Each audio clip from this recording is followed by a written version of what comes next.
Lucas, a self-proclaimed aficionado of the occult, tapped impatiently on the worn wooden table, his eyes gleaming with a feverish excitement. "Come on, guys, it'll be epic. A real séance in the abandoned cemetery. Think of the stories we'll have." Anna, ever the pragmatist, rolled her eyes. "Lucas, seriously? Cemeteries are for the dead, not for teenage thrills.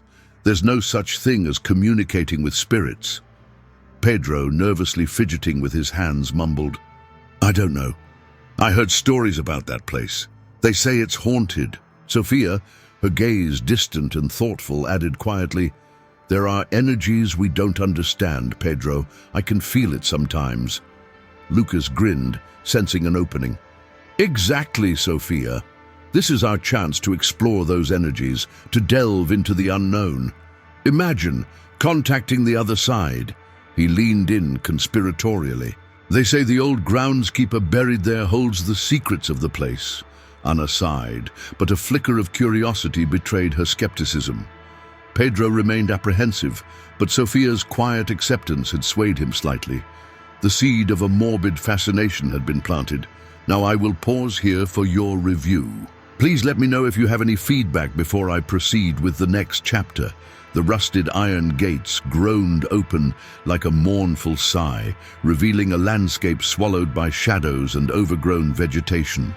Twisted branches clawed at the twilight sky, and a thick blanket of silence hung heavy in the air, broken only by the occasional rustle of leaves underfoot. This was the Blackwood Cemetery, a place whispered about in hushed tones, a place where the veil between worlds was said to be thin.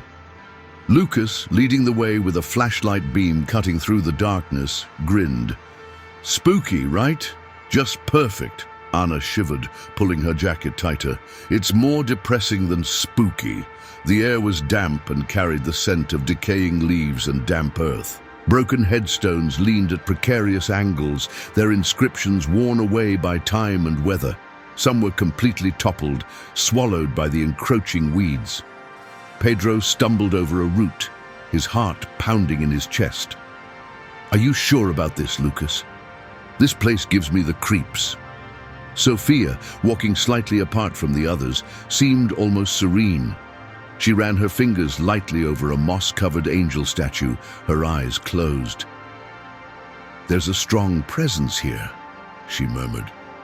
They reached the chosen spot, an imposing mausoleum, its stone facade darkened with age and etched with cryptic symbols.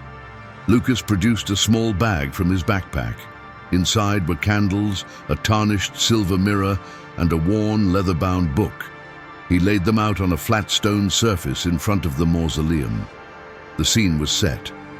The anticipation, thick with a mixture of fear and excitement, hung heavy in the air as they prepared for the ritual. The flickering candlelight cast dancing shadows on the mausoleum walls, illuminating the strange symbols etched into the stone. Lucas, his voice a low, reverent murmur, began to chant the words from the worn leather book. The air grew heavy, a strange stillness settling over the cemetery. Anna watched with a mixture of skepticism and apprehension, while Pedro trembled visibly, his eyes darting nervously into the surrounding darkness. Sophia, her eyes closed, swayed gently as if listening to a distant melody. As Lucas reached the climax of the incantation, a sudden gust of wind swept through the cemetery, extinguishing several of the candles and sending a chill down their spines. The remaining flames flickered wildly, casting grotesque shadows that danced and writhed on the mausoleum walls. A low, guttural whisper seemed to emanate from the very stones beneath their feet. The silver mirror, placed carefully on the stone surface, began to shimmer and distort. The reflections of the four friends warped and twisted, becoming grotesque caricatures of themselves. Then, a crack spider-webbed across the mirror's surface, and a wave of icy air washed over them. A high-pitched shriek echoed through the cemetery, making Pedro jump and cry out. The ground seemed to vibrate beneath them. The air crackled with an unseen energy. The mirror shattered completely, fragments of glass scattering across the stone. A palpable sense of dread descended upon the group, a feeling of being watched by something ancient and malevolent. The portal, it seemed, had opened. Though they couldn't see it with their eyes, they could feel its presence, a gaping maw in the fabric of reality, a gateway for something unknown and terrifying. The drive home was eerily silent. The initial adrenaline of the ritual had worn off, replaced by a heavy, unsettling feeling. Each of them was lost in their own thoughts, replaying the events of the night in their minds. Anna tried to rationalize everything, attributing the wind and the shattered mirror to natural causes, but a nagging doubt lingered. Back in their respective homes, the unsettling feeling persisted. Lucas, unable to shake the image of the shattered mirror, found it difficult to sleep.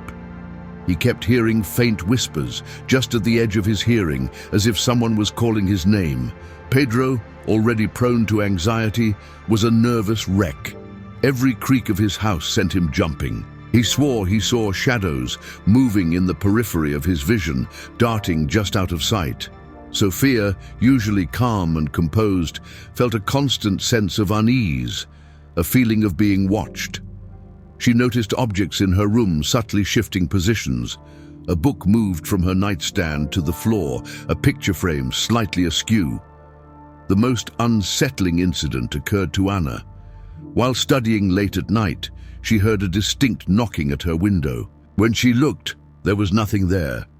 She dismissed it as the wind, but then the knocking came again, louder this time. She cautiously opened the window, but only the cold night air greeted her. As she turned to close it, she saw a fleeting shadow move across the wall behind her, too quick to be anything natural. The fear, which she had so stubbornly denied, finally took root. The events at the cemetery had clearly had consequences. The small, unsettling incidents escalated. Lucas began having vivid nightmares, plagued by images of the cemetery and shadowy figures lurking among the tombstones. In one recurring dream, he saw a man being dragged into the mausoleum, his screams echoing through the night. He would wake up in a cold sweat, his heart pounding, the whispers from his waking hours now amplified in his dreams. Pedro's fear manifested in more physical ways. He started experiencing sleep paralysis, waking up unable to move, feeling a heavy presence pressing down on his chest. He would hear whispers close to his ear, unintelligible words that sent shivers down his spine. Sophia, with her heightened sensitivity, became a conduit for the spirits. She started receiving fragmented visions, glimpses of the past that played out like silent movies in her mind. She saw scenes of sorrow, anger, and violence, all centered around the cemetery. One vision was particularly disturbing: a young woman weeping over a freshly dug grave. The most persistent presence, however, focused on Lucas. He began seeing fleeting apparitions, shadowy figures that would vanish as soon as he focused on them. One night, while alone in his room, he saw a clear image in his mirror. Not his own reflection, but the face of a man with hollow eyes and a grim expression. The image vanished as quickly as it appeared, leaving Lucas shaken to his core. Through these fragmented visions and unsettling encounters, they began to piece together a disturbing history of the cemetery. They discovered old newspaper articles online detailing tragic accidents and unsolved disappearances that had occurred in the area over the years. One article, dated back to the early 1900s, spoke of a brutal murder that had taken place near the mausoleum. A crime that was never solved. The victim, a local man named Elias Thorne, was found dead near the mausoleum, with no clear motive or suspect. The details of the crime eerily matched the visions Lucas was having in his nightmares. The spirits were not just present. They were trying to communicate, to reveal a dark secret buried within the grounds of the forgotten cemetery. The pieces of the puzzle were starting to fall into place, painting a grim picture of the cemetery's past. Lucas, driven by a mixture of fear and morbid fascination, delved deeper into the history of Elias Thorne. He spent hours in the local library, poring over old records and microfilms. He discovered that Thorn was a respected member of the community, a local businessman with no known enemies. The lack of a motive for his murder made the case even more perplexing. The visions Lucas experienced became more vivid and disturbing. He saw Thorn being confronted by a shadowy figure near the mausoleum, a heated argument escalating into violence. He saw the brutal attack, the flash of a knife, the lifeless body being dragged into the darkness. The visions were so real, so visceral, that Lucas felt as if he were reliving the murder himself. He shared his findings with the others, and a chilling realization dawned upon them. The spirit that was haunting them, the one that was so intensely focused on Lucas, was the spirit of Elias Thorn, seeking justice for his unsolved murder. He was using Lucas as a conduit, forcing him to witness the events of that fateful night. The tension within the group reached a breaking point. Anna, still struggling to reconcile the supernatural events with her rational worldview, argued that they should go to the police with their findings. Pedro, terrified by the escalating activity, just wanted to forget everything and move on. Sophia, sensing the growing desperation of Thorn's spirit, felt a deep sense of empathy for his plight. Lucas, however, felt a strange sense of responsibility. He felt connected to Thorn, bound to him by the visions he had been forced to endure. He knew they couldn't simply ignore what was happening. They had opened a door, and now they had to face the consequences. The spirit of Elias Thorn was not going to rest until his story was told, until the truth was brought to light. Driven by a mixture of fear, guilt, and a sense of obligation, the group decided to return to the cemetery.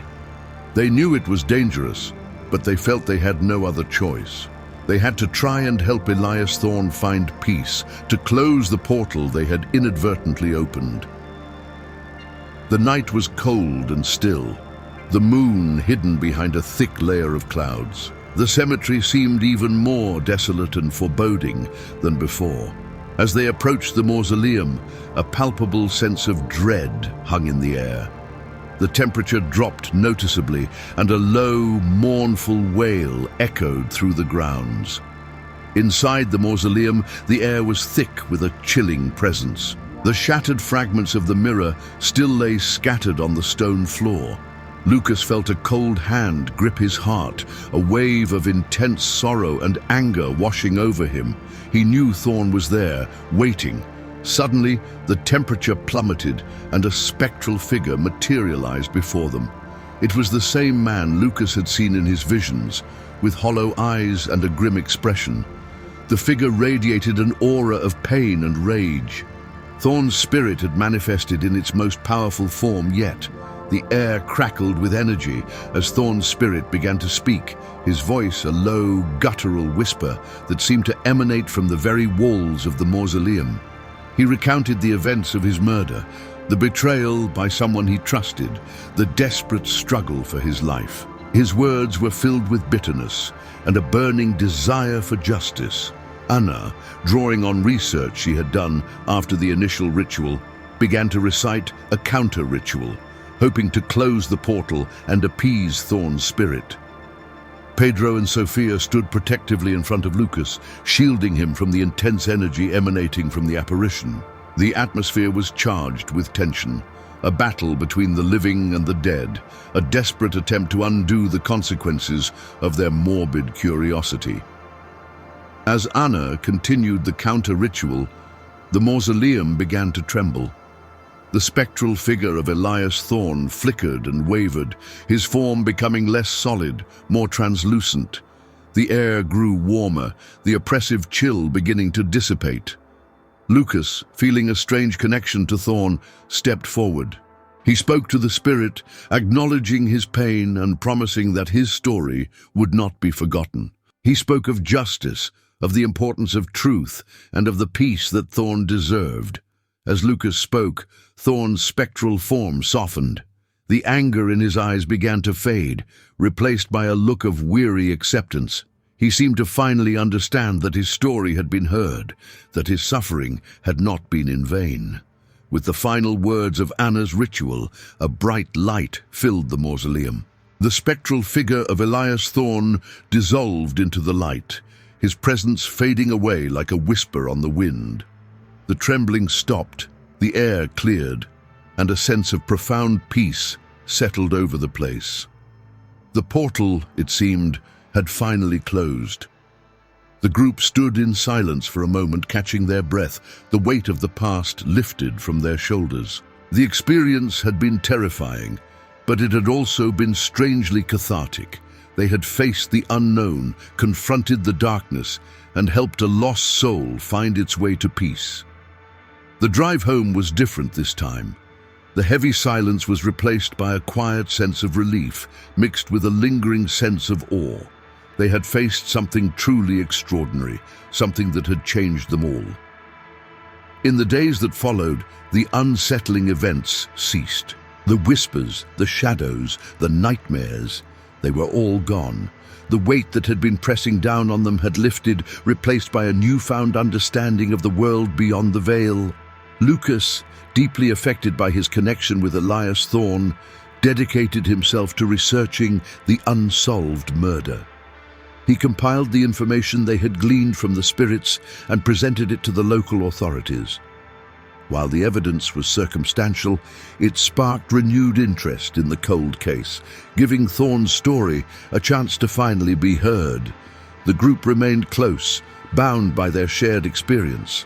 They had learned a valuable lesson about the dangers of tampering with the unknown, about the importance of respecting the boundaries between the living and the dead. The morbid curiosity that had driven them to the cemetery had been replaced by a profound respect for the mysteries that lie beyond our understanding. They had faced the darkness, and in doing so, they had found a strange kind of light.